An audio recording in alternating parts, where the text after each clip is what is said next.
Hello, hello, hello, and welcome to Shaluanda. We're in double digits. Already? Double already. We just started, Dylan. Ready. We are Season 2? Season 2, episode 10.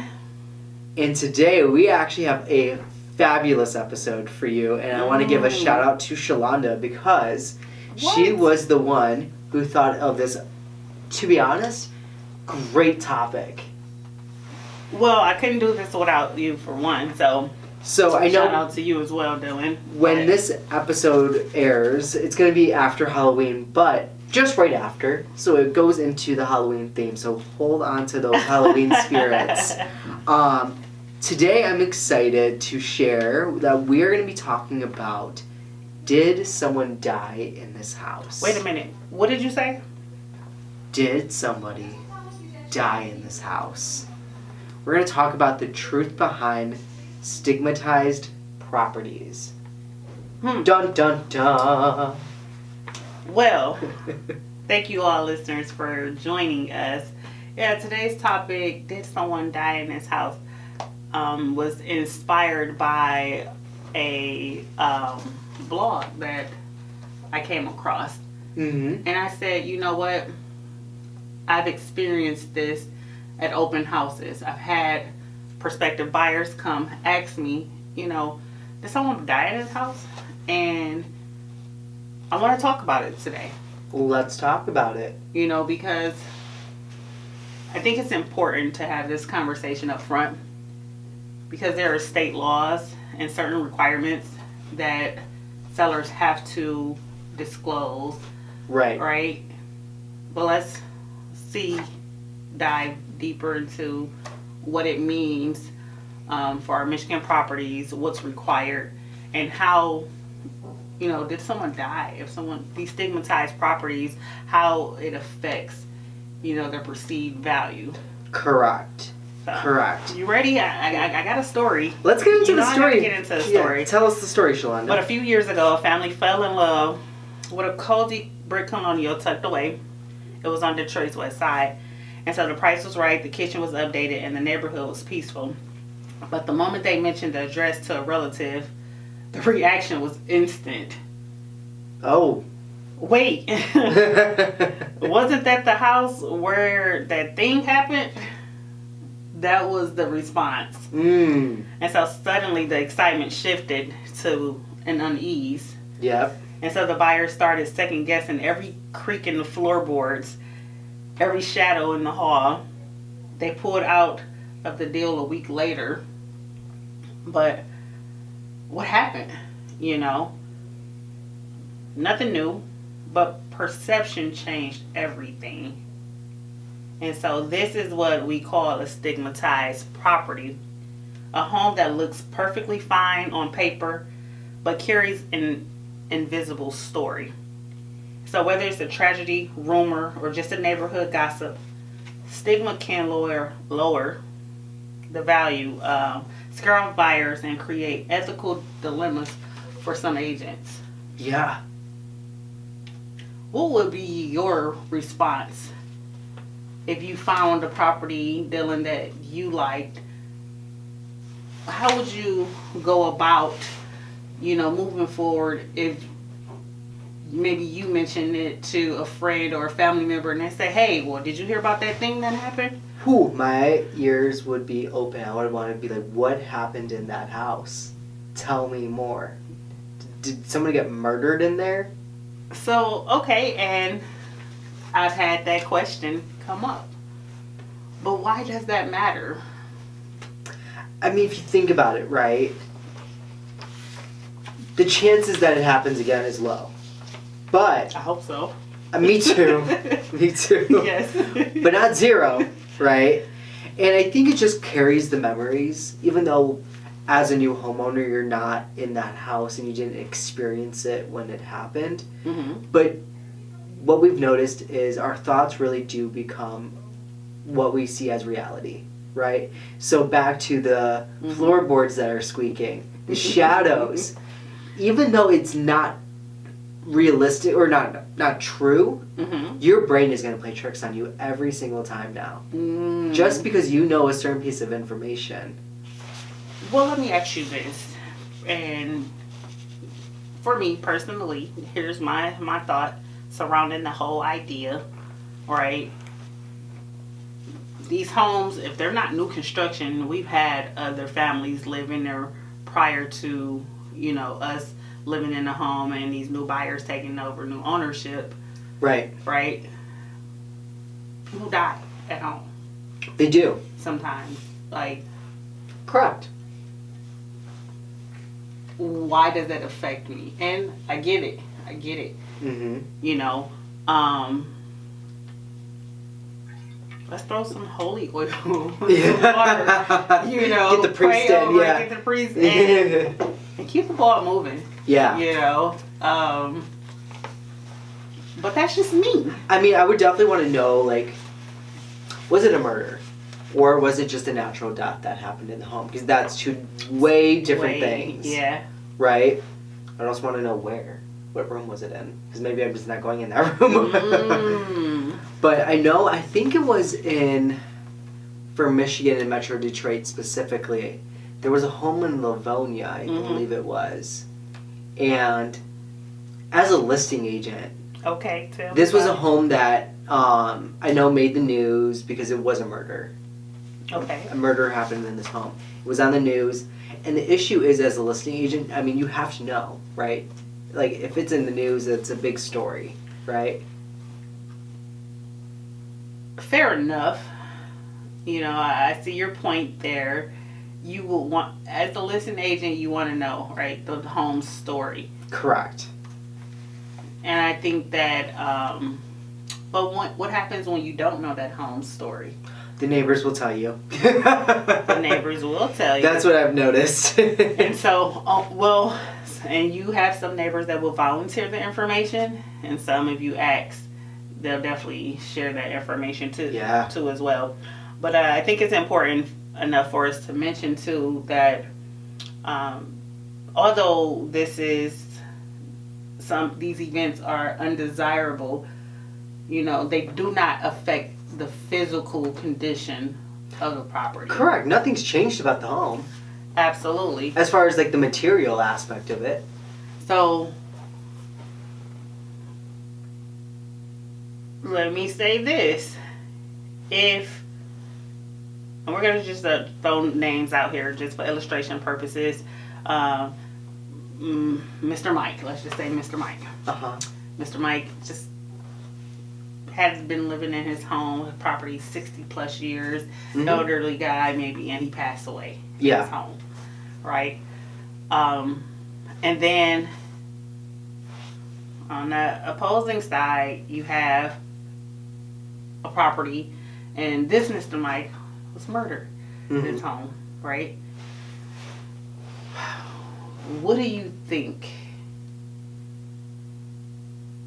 Which property would be more stigmatized?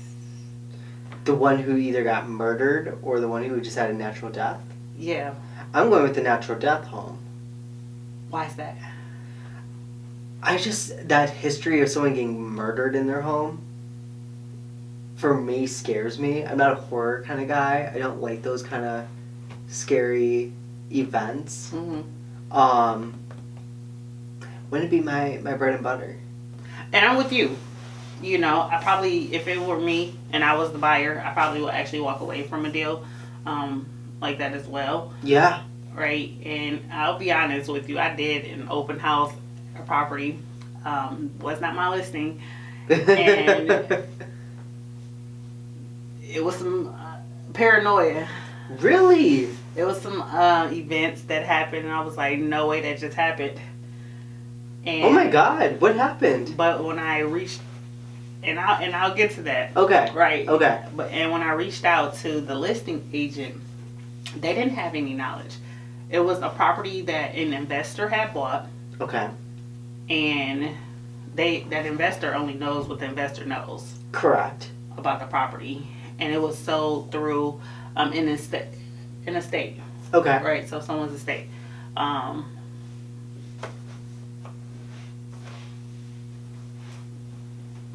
What happens? So, for me, I'm in the open house Mm-hmm. and I'm setting up and I'm hearing floorboards creak. No. I would have ran out of that house. And I'm like, okay, well, for one, it's an older home, and I'm familiar with older homes, especially in Detroit, as they settle. Yeah. Floorboards creak. Yeah, fair enough. Okay. Well, that wasn't it. Oh my goodness. So I'm, going through the house and setting up for the open house. All the lights are on, blinds are open, da da da. I come downstairs, I'm in the kitchen setting up, and I'm like, and I hear what it sounds like someone running upstairs. And I'm like, no way this is possible. Oh my God. I'm like, no way. And so for me, what I did was I got my speaker, I got my music. Yeah. You're probably cranking that music up just so. Oh, I just put on some gospel music. Okay. And so, but neighbors did come. I had a host of neighbors join that open house, and I asked them. I said, "Hey, can you tell me anything about the previous owner, things like that? What's the whole ordeal with the home?" Yeah. But from what I learned, no one passed away Okay. in that house. From what the neighbors told me, at least. Yeah. How truthful they were, because I asked. Mm-hmm. They say, hey, family, they had lived here for quite some time. The wife had moved on to a rehabilitation. That's where she passed. And so there was a gentleman, that owned the home. He was there alone. Kids moved away. Got grown and things like that. They couldn't really tell me exactly what happened to him. Mm-hmm. But from their understanding and their knowledge, no one passed in the home. But there was definitely some freakish activity. Just because someone didn't pass away in the home doesn't mean that there's not spirits still in that maybe home. they decided to come back. I mean, I know for my parents' house, we have some really weird stuff going on in that. Mm-hmm. I don't think anyone died in that home. Yeah. But people lived in that area that I think are just, their spirits just stay in the area. Yeah. And that's very fair. And me, it didn't scare me, and I would hope that it wouldn't scare anyone else. Just because I've come from a medical stance, right? Been in the medical industry for a while. Was on my way to school for mortuary science. Been in school for forensic science. It's just like, hey, now just talking to that spirit. No, I do not sound crazy, you guys. But hey, your job here is complete. You have to move on. Curious to know, yeah. just because of how creepy this would be. Was the open house at in evening time or no morning, afternoon? Yeah, this was 12 to 3 okay. on a Sunday. Okay, that's creepy. So, and I asked the listing agent, because the listing agent didn't invite me to do another open house, and I said, hey, I'll do the open house as long as you're there with me. Yeah. So that's how we did it the next go around. Okay. I'll be honest with you. But far as Michigan law, right, and sometimes neighbors don't want to get into those conversations. Yeah. Because they just don't know what to say and what not to say. Right. But far as a seller, what's some things that sellers can disclose about? So, as far as a seller standpoint, you don't have to disclose it if someone died in the home or if you have paranormal activity or whatever. Mm-hmm. But if somebody asks you, correct, you cannot lie. That's right. Right, because the moment you lie, yeah, now you're misrepresenting the home. And that's the thing about Michigan real estate. Michigan is one of the states where you don't have to disclose. There are other states like California that you have to disclose if someone dies in the house or not. Right. But when it comes to disclosures, we have the seller's disclosures, which is painting the picture about the property's condition, like known issues and things like that, repairs and stuff like that. It does not require us to disclose whether someone died, but if someone asks, cannot lie. we can't lie as agents, and I think I want to make that very clear. But someone, a property owner, they may, but I mean, yeah. Back to that agent. Yeah, the agent cannot lie. So we can't fix, everything, but hey, I think that's something that maybe add it to my vendors list. Ghostbusters. Yeah. Exactly. Well, I want to talk about how the value. Yeah. I mean, we kind of hinted it a little bit, but as far as when you're selling a home, especially if it's had a big story in the news, that's going to be a hard property to sell.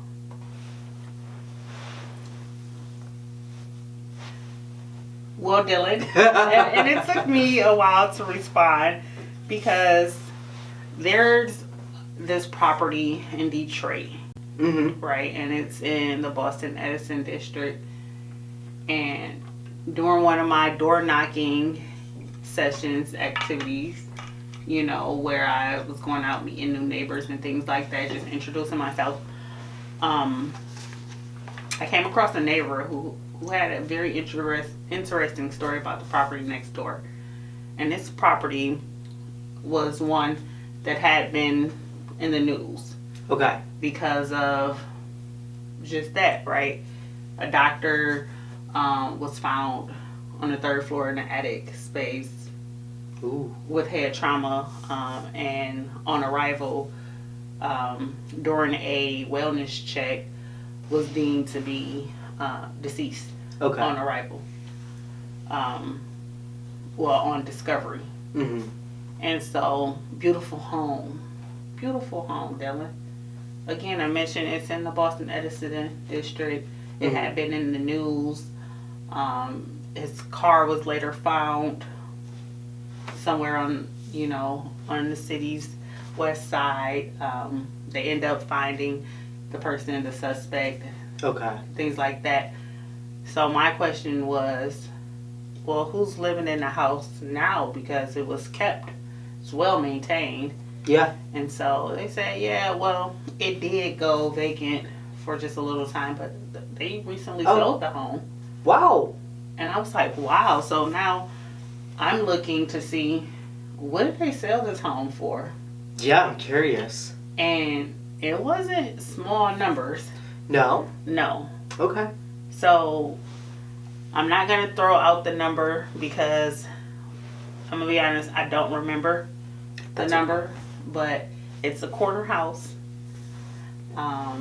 You'll Google it. He was a doctor. The homeowner was a doctor, a surgeon. I want to say he maybe was a brain surgeon. Oh fuck! Sorry, not just yeah. And so the story was wild, but I guess it depends on. Sometimes it's the stories that make or break the value. That's true.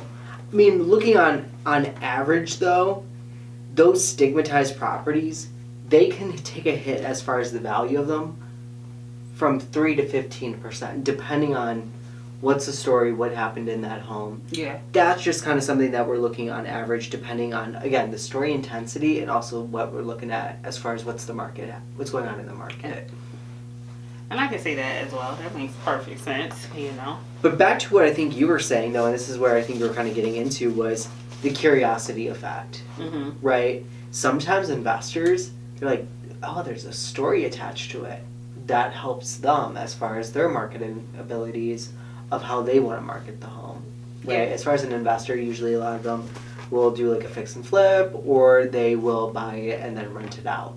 But that gives the home, would you agree, a new story. It just rebrands that property. 100%. Yeah. If you could figure out what's that story and rebrand it to be something that someone would desire to be interested in, oh, for sure, yeah. I think back to that again, the average of 3 to 15%, you're going to go over that, yes, right? Yeah. So, But also, I mean, it's back to the community as well, right? What's the neighbor saying? Because, I mean, I'm sure you've seen it as well, where you're on showings and you see the neighbors outside, and they love to chat. Mm-hmm.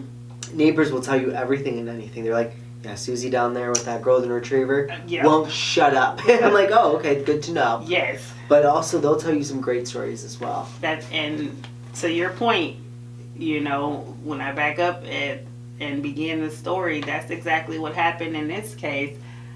By the time I left from talking with that neighbor, I knew everybody on the block without ever meeting. If you find that right neighbor, you just need one neighbor to tell you everything. So yeah. But I can understand how that perception can affect the value of a home. Right? Yeah. That's just like someone trying to purchase the Amityville horror house. Right. You know, like, am I really about to pay X amount of dollars to live in a perceived haunted house? Like, yeah. But some people, like those adrenaline junkies in a way, they love that kind of stuff. Like, that's like their bread and butter. I'm like, no, that's not for me. I really not deal with any of that. But well, let's talk about it. Is it Casper or is it Annabelle? Right. Like, yeah, which one is it? Because that makes a big difference. It makes a big difference. So, but yeah, what were you gonna say, Dylan? I'm sorry. I was just gonna say, I mean, also, like, some people, like, lean into that story, but some people, they're like, ooh, I'm not dealing with any of that, right? And I think that also is the story. More importantly, though, back to that agent, that listing agent, it's important for them to know. Yeah. Right? Yes. Because I think, and I hope you would agree with me, at the end of the day, you want to be ahead of the Absolutely. What's the rumors, what's the gossip, what's the talk about that house. Because once you know it and you understand it and you already know that that's what people are going to say, you can get ahead of that and figure out what that story is going to look like. And I believe that's just the difference between being a good agent and a great agent. You know, correct. Being in front of the questions and being the expert behind that listing, having the full understanding of what that property entails. For beyond just the square footage and make of the home. So yeah. Correct. I mean, as listing agents, our whole job is to market the property. Yep. That's the one job of a listing agent. That's it. Right? Do your job, agent. Do your job. Control the narrative. Correct. Before the rumor controls the sale. 1000%, because that's the worst. That's it. Once it flips. So it seems like we're all in alignment, right? So understand doing your homework. It's important for us to do our homework. And even for buyers out there, I think I want to throw it out there. If you're interested in a neighborhood, a specific neighborhood, and maybe you've even seen a specific home that you may be interested in, talk to the neighbors.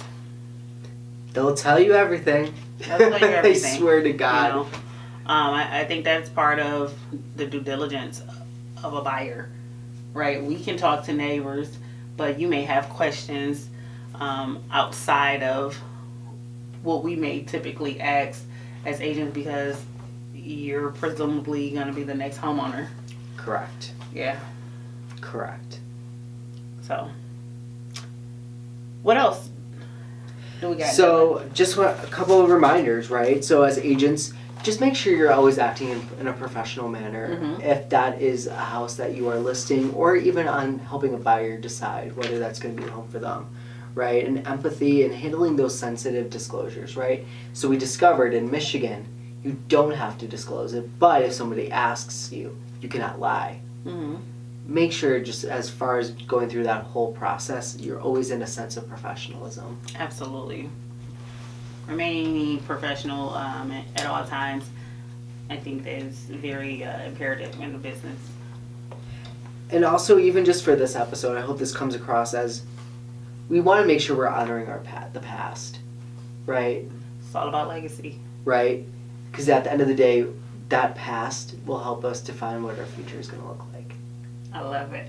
I love that. You know I love that. That's right in alignment with what I say, right? For all what the I time. stand for, so all the time. What I stand for. Yeah. What else, Shaluanda? Well, the biggest thing is, as we mentioned, homes carry stories, but our job is to help people start new ones, right? So now, when it's your time, and if it's your time, and you see a property and it's fit for your lifestyle, let's figure out how we move past the past and curate the future. Correct. Yeah. And so we can help you. We may have some ways and some resources to move past it, but stigmatized properties aren't automatically bad deals. No. They just require understanding and transparency. Correct. And so, Correct. We didn't want to make this a long episode. No, not one bit. Yeah, we just wanted to really shed light to these stigmatized properties. Now, one thing that I want to say that has to be disclosed is it's not a death, and it doesn't necessarily have to do with information that you'll normally find on the seller's disclosure, like appliances and roofs and things like that. But it is a requirement for sellers to disclose whether or not, you know, your property was used as like a meth lab. Yeah. Yes. Yeah. You have to let them know. yeah, or somewhere a processing center as such. Yeah. And so now that definitely has some effect to the property's condition and overall stigmatization value and for like sure. That. So for sure. if it's just someone passing away at home, especially if that was their final wish, you know, I don't, for me, that's not a deal breaker. It's not a deal breaker for me. But for other buyers who it may be a deal breaker for, let's just make sure we do our homework and really just talk about it. Let's make sure we have all the information necessary to make that informed decision. Yeah. Right? Because at first, if I'm hearing someone's murder in that home, I'm not buying it. You said no way. No freaking way. I noticed that when, you know, the house was rented afterwards, tenants didn't stay long. No. And I don't know what the reason is behind it, but recently, within the last year, I'll say, I had an opportunity to go back and, you know, say hello to some old neighbors, just show my face, reintroduce myself. Yeah. And now someone has been living in that home, and I think the lady told me about 6 or 7 years. She seemed fine to me. So, I don't know. I didn't want to bring up the story. Yeah. You know, or ask the question, and then she's like, oh, you know, to scare her or anything like that. No, definitely not. But it's certainly a question and a thought that I know some buyers have, and I just really wanted to address it because I have encountered buyers who have questioned me. Mm-hmm. You know, especially if they see that the sale is appointed by, you know, a trustee or a beneficiary of some sort. So that's not the original property owner or not an investment property per se. So I think that's it. You know, just pretty much when a house has secrets, hidden costs that could haunt you, right? Is this one of them? My question to the audience is, would you buy a property that was stigmatized? Dun, dun, dun. If someone passed away there, what are your thoughts? Yeah, what will be your thoughts behind it? Curious to hear. So I'd love for you to let me know. I'm sure Shaluanda wants to hear as well. I would love to hear. You know, and I think sometimes it's also cultural, you know, and different belief systems behind it. Right. So, let me know. I want to hear from you just because I'm curious. At this point, I'm going to be honest. I'm just curious to know what you all think. Shaluanda, how do they tell you their thoughts? Well, let's grab a cup of coffee or just have a conversation. You know, reach me. You can call me at 586-339-8321. That's the best way to reach out to me. Text me and say, Shaluanda, heck no, or you know, give me a thumbs up and say, hey, you know, maybe heck you yeah. just sprinkle again some holy water, you know, say a prayer, call the priest, and we move forward. But I want to hear from it. I want to hear from you all. Dylan, what about you? Best way to get a hold of me is call or text to 248-891-9860. Let me know. Let me know your thoughts as far as someone passed away in a home. What are your thoughts? Well, you all, thank you for listening to this episode. And I think that we're going to wrap it up from See us here. wrapping it? We're going to wrap this episode up. And you just let me know, or let Dylan know, again, what your thoughts are. We're here for you. Like, share, subscribe, follow, you know, give us feedback. We love to hear from you. What topics do you want to hear on the podcast? Because you bring them to us, we'll do the research, and we will talk. So until next time, bye. Bye, everyone.